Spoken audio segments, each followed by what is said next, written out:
6학년 여러분, 오늘은 4분의 기적, 심폐소생술에 대해서 공부해 보도록 하겠습니다. 한 해 우리가 발견하는 심정지 환자 수는 3만 명이 된다고 합니다.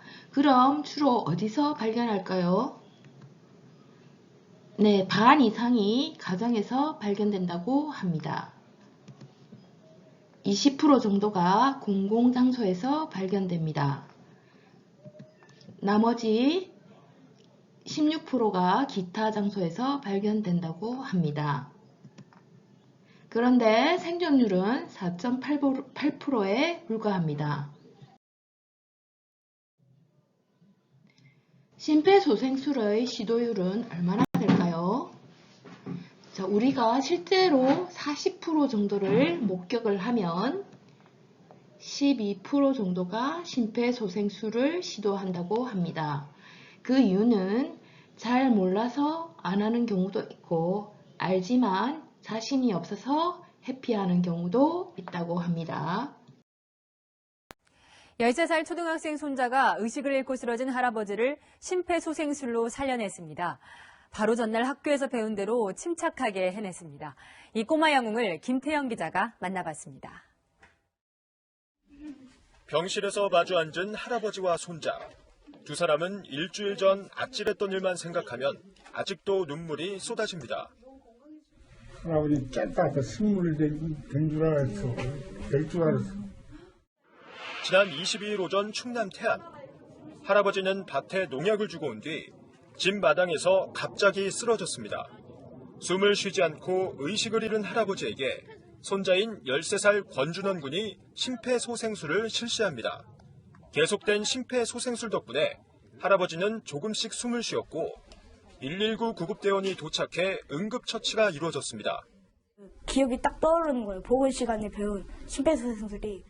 할아버지 가슴엔 손주의 심폐소생술로 시퍼런 멍자국이 생겼습니다. 할아버지는 이 멍이 자랑스럽습니다. 약간 자랑스럽고 약간 조금만 어른스러워. 권 군은 할아버지를 살리기 바로 전날 학교에서 심폐소생술을 배웠습니다. 5, 6학년 학생들이 1년에 2시간씩 수업을 받습니다. 그리고 초등학생 2명을 구한 중학생의 이야기도 한번 살펴볼까요? 자, 학교에서 배운 심폐소생술로 익사 직전인 초등학생 2명을 살린 중학생들도 있습니다. 자, 심폐소생술을 실시한 후에 119 구조대에게 인계를 했다고 합니다.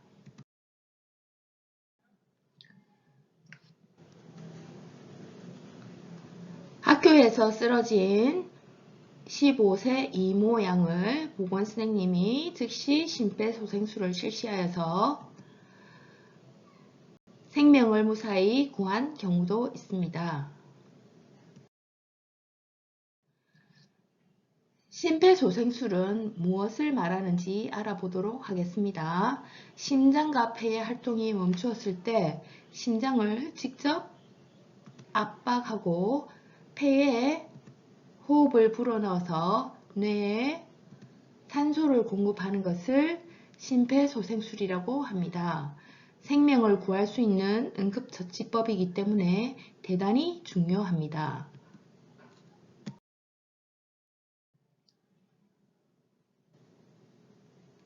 심폐소생술은 언제 시작하는 것이 가장 좋을까요? 보통 심정지가 일어나고 4분 이내에는 뇌의 손상이 거의 없습니다. 4분이 지나면 뇌 손상이 서서히 시작되어 10분 정도까지는 뇌 손상이 거의 확실하게 일어납니다. 10분이 넘어가면 뇌에 심한 손상을 입게 되고 뇌사하는 경우가 많습니다. 자, 그래서 심정지가 일어나고 4분 이내에 최대한 빨리 심폐소생술을 적용하는 것이 가장 좋겠습니다.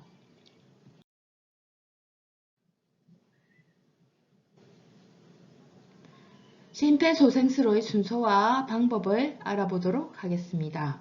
제일 먼저 반응을 확인해야 됩니다. 두 번째로 119에 도움을 요청해야겠지요. 세 번째로 호흡을 확인합니다. 심장을 압박합니다. 마지막으로 인공호흡을 실시하도록 해야 합니다. 물론 119 구급대가 올 때까지 또는 의식이 회복될 때까지 계속 해야겠습니다.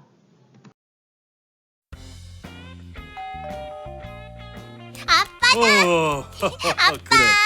아유, 아직도 안 자고 뭐 했어? 늦었네요. 피곤하다. 얼른 씻고 자요. 안 돼. 아직 해야 될 일이 있어. 또요?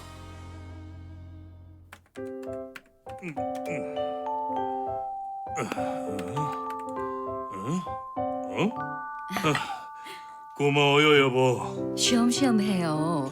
그러다 쓰러지겠어요. 그럴까? 응?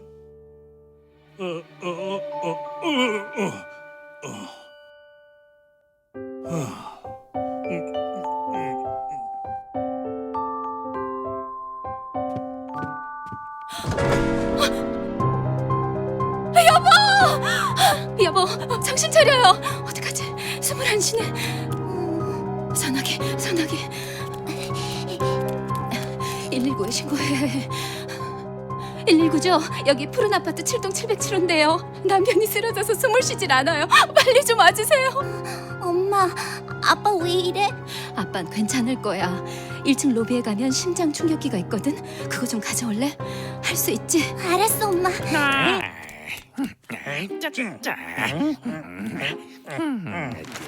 심장마비로 죽는 사람이 이 사람이 맞군. 바쁜데 빨리 데려가자고. 근데 방금 119에 전화한 거 아니야? 119가 올 때까지 저 사람이 버틸 것 같아? 얼른 데리고 가자고. 둘, 셋, 넷. 너희 심폐소생술을 할 줄 알잖아. 이런 심폐소생술을 하면 우리가 데려갈 수 없잖아. 가슴 압박도 잘하는데. 그러게, 저 체중 실리는 것 좀 봐. 팔꿈치도 곧게 펴고 말이야. 23. 저렇게 가슴을 세게 잘 누르면 우리가 못 데려가겠는데? 좀 더 지켜보자고. 28, 29, 30. 아이고, 남사스럽게 저게 무슨 짓이야? 무식하긴. 저게 인공호흡하는 거야. 저 가슴 부풀어 오르는 것 좀 봐. 아주 제대로 하고 있어. 이거 참. 둘, 셋, 넷. 아이고 애쓰네. 이제 그만 포기하지. 아이고. 자, 슬슬 데려갈 준비를 하자고. 잘했어. 엄마, 이거 어떻게 하는지 알아? 여기서 나오는 안내만 따라하면 돼. 저건 또 뭐야? 시간 엄청 끄네.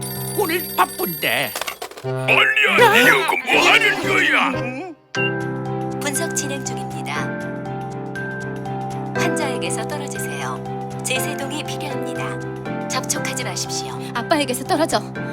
이틀은 못 기다리겠네. 그냥 데리고 가자고.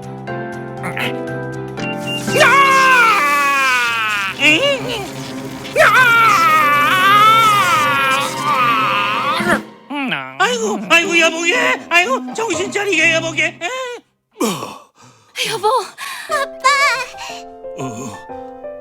여보.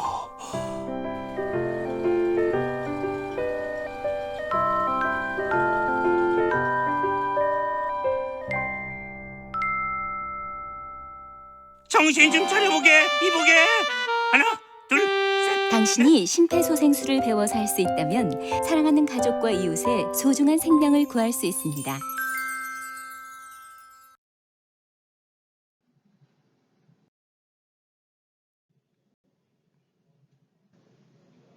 그러면 우리 학교에는 어디에 설치되어 있을까요?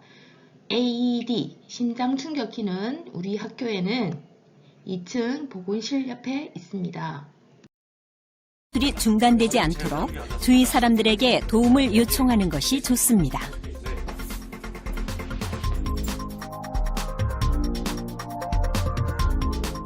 가져온 자동 제세동기의 덮개를 열고 기계의 전원을 켭니다. 기계에 따라서 덮개를 열면 자동으로 전원이 켜지는 종류도 있습니다. 패드를 부착하세요. 자동 제세동기는 사용하기가 어렵지 않은데요. 기계의 음성 안내에 따르면 됩니다. 패드를 붙이라는 기계의 첫 번째 음성 안내. 패드에 붙일 위치가 표시되어 있습니다. 그림대로 하나는 오른쪽 빗장뼈 아래에, 다른 하나는 왼쪽 겨드랑이 아래에 붙입니다. 패드를 붙이는 동안에도 가슴 압박은 멈추지 마시고요. 그리고 음성 안내에 따르세요. 패드 커넥터를 꽂으세요.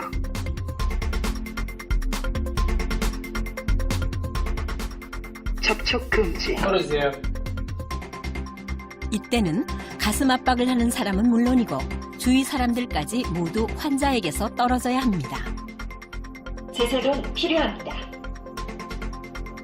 충전 중. 분석이 끝나면 8초가량 충전됩니다. 충전되는 동안에도 가슴 압박을 멈추지 마세요. 환자로부터 떨어지세요. 걸으세요. 깜빡이는 제세동 버튼을 누르세요. 이제 제세동 버튼을 누르시고요. 제세동이 실시되고 나면 즉시 심폐소생술을 네.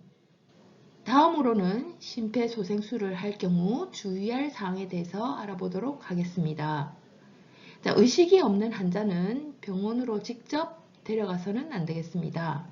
바로 119에 신고를 해야겠지요. 인공호흡이 자신이 없는 경우에는 굳이 하지 않아도 됩니다. 단, 의료인의 경우에는 인공호흡을 실시하는 것이 원칙입니다.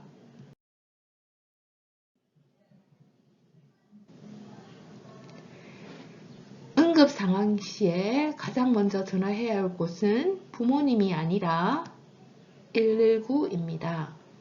당황해서 부모님이나 친지에게 먼저 전화를 하는 경우는 절대 없어야겠습니다.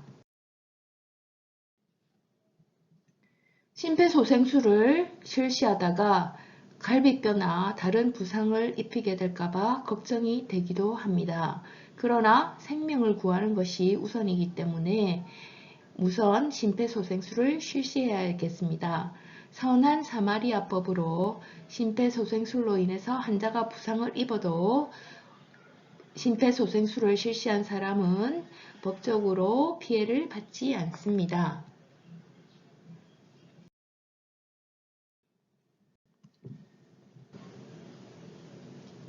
심폐소생술에 대해서 공부해 보았습니다.